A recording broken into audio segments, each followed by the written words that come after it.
All right. I think this is my favorite part. So, in each of the podcasts, obviously, I know Melissa loves this too, but when we get to do interviews specifically with that particular content for the week and those parties, it's a lot of fun because this is the time where you get to use a platform like this to give folks an opportunity to share their brilliance. And today, I'm incredibly excited to talk about S.E.C.U.R.E and that framework because credit goes to, as I call him, Chaz Motter. But Chester is amazing. And he had this incredibly brilliant idea. And I'll let him walk everybody through this in the next few minutes. And then Irma's going to walk through how we organize this from a marketing perspective, how we're thinking about this and educating folks. But it's just how to have a consistent conversation with customers about that which matters the most, and that's data protection.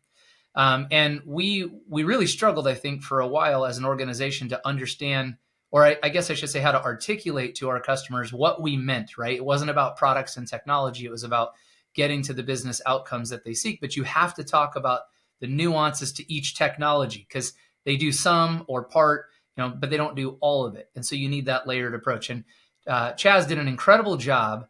And I don't know if he got the epiphany in the shower, Chaz, or if you got it when you're on a walk, you can kind of share that with everybody as we go. But I'm really excited to hear for that. So for this next section, for everybody listening in, you get to meet Irma and Chaz. And Irma, I'm going to have you help me again pronounce your last name so I don't butcher it. So Irma, how do I pronounce your last name the right way? Brillantes. Brillantes? All right, we're pretty close. And then Chaz Motter. Got it. All right. We just say brilliant, and then we're good. We just go with Irma Brilliant, and we're good to go. And then Chaz Motter, and both work in our see, there you go, even the fireworks. They work in our marketing and product departments together with Brian Hokelman, who the collective audience got to meet not too long ago. So welcome. Super excited. So Chaz, I'll kick this off. We'll start with you. Why don't you talk a little bit about just first, how did S.E.C.U.R.E come to be? Because I know that this, you just wake up and you got this, or how did you come to this makes sense? We could organize the conversation this way. Yeah, so the S.E.C.U.R.E framework kind of came to me late one night when I was laying in bed, kind of thinking about all the work I needed to do to get ready for our sales kickoff. And I was really just trying to come up with a different way of talking to our sales team about how to approach a conversation with our customers around cybersecurity.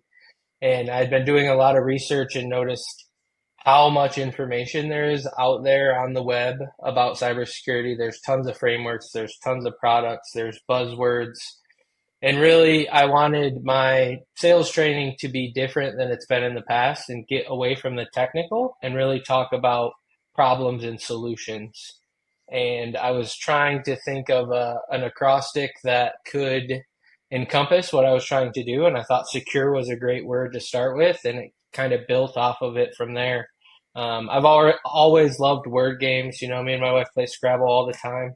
So I have a pretty good lexicon, and it just kind of came to me. And then it's grown from there, and we really honed in and developed it.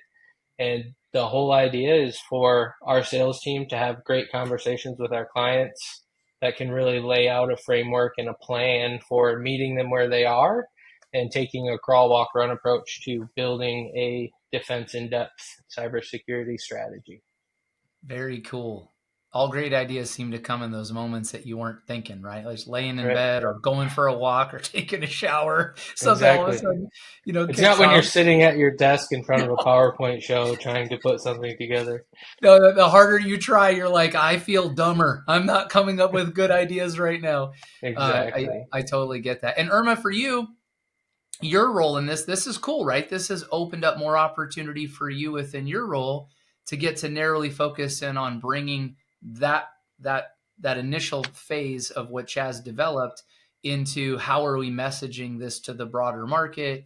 How are we framing this up for training education? You want to talk a little bit about what you've been tasked with and the fun that you're having in that? Yeah, I'm definitely helping Chaz, who is our subject matter expert, tell the story in a different way. I love that it's an acrostic because it's easy to remember. But we're doing a lot. We're doing a couple explainer videos we call vignettes. We have a press release, some tech briefs, A lot of stuff. I want to say, TJ, you've also developed a few videos for us that we're hoping to roll out and hopefully put it all together in a centralized location so it's easy for anyone that's interested in the secure framework to come and check out that material. Yeah, it's cool. You guys are doing great. And I think for the audience, Chaz, why don't you walk everybody through real quick from an acrostic perspective? What does secure stand for? Yeah, so secure is an acrostic. So the S is for shrinking the attack surface. And really what we want to do there is minimize the ingress and egress traffic to only what's necessary so that we can limit the log data and possible routes for attackers to get in. So we start with shrink, we move on to E for examine the environment, and that's really logging, reporting, and monitoring and kind of keeping tabs on what's happening inside of your secured environment and being able to quickly react to any anomalous activity. So the less logs that you have, the easier it is to kind of respond to them. And an example of that is kind of like if I had a huge library full of books that I didn't read, all of the information in those books is doing me no good. And so that's like having a ton of logging data and all of these tools that are giving you reporting and tracking traffic. But if you're not reading and reacting to that and understanding it, it's really doing you no good. And in some cases, it could make you less secure because you're missing out on everything. That takes us to the C, which is containing the attack vectors. And that's really if a bad actor gets into any part of your network, being able to shut that down and stop the spread of the threat.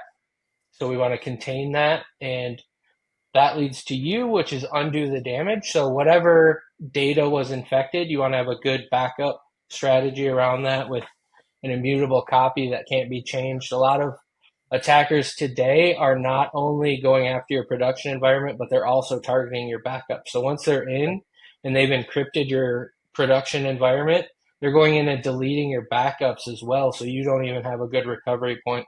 And immutability really makes it so they can't get access to those backups. Once they're taken, they can't be changed.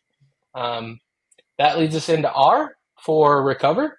And this is really our disaster recovery. And this is making sure that your production workloads can get up and running as quickly as possible so you can maintain business continuity and not have a loss in revenue when you're down and your systems aren't working, your customers can't reach you.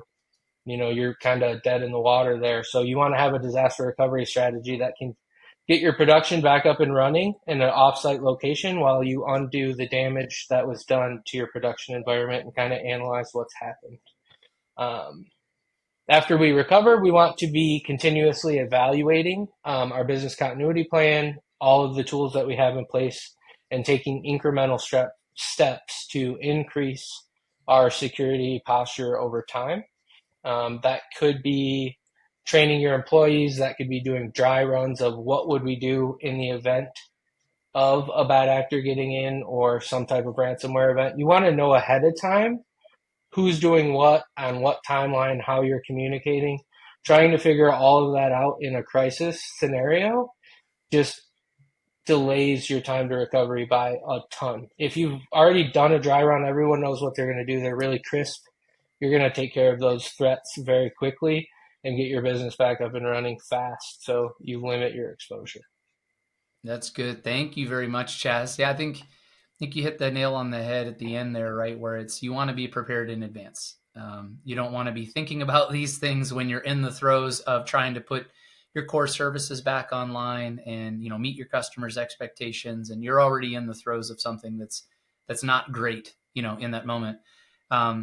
I think one of the things that I love about it, the secure framework. I just got back from Las Vegas, so we were at the Channel Expos and we presented on securing data from an AI perspective, right? And we use the secure framework to have this conversation. And what I shared with the audience in that room is what I like about this approach is, for particularly in my career, for 25 years, I have been in the advanced technology sector. And of those 25, most of it in advanced cybersecurity services. And to have the opportunity to have a consistent conversation that I can teach other people to equally have, whether it's the buyer or whether it's the sales rep, you minimize the risk that you missed something. You forgot to check a box along the way as you're making your decisions around your technology, not just the products, but the broader strategy. And so using this same framework to just steer a conversation, a 1 hour meeting to get from beginning to middle to end to get to the outcome was really powerful. And so in this room, we talked like from a secure, a shrink perspective. We said, hey, listen,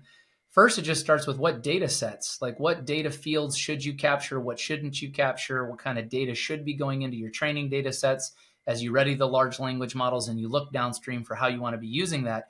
That in and of itself is a decision that while OTAVA isn't selling anything in that moment, we're steering the conversation for customers to consider what data are you putting into this environment? And as we get downstream further, we're having that conversation about now how much data are you backing up, right?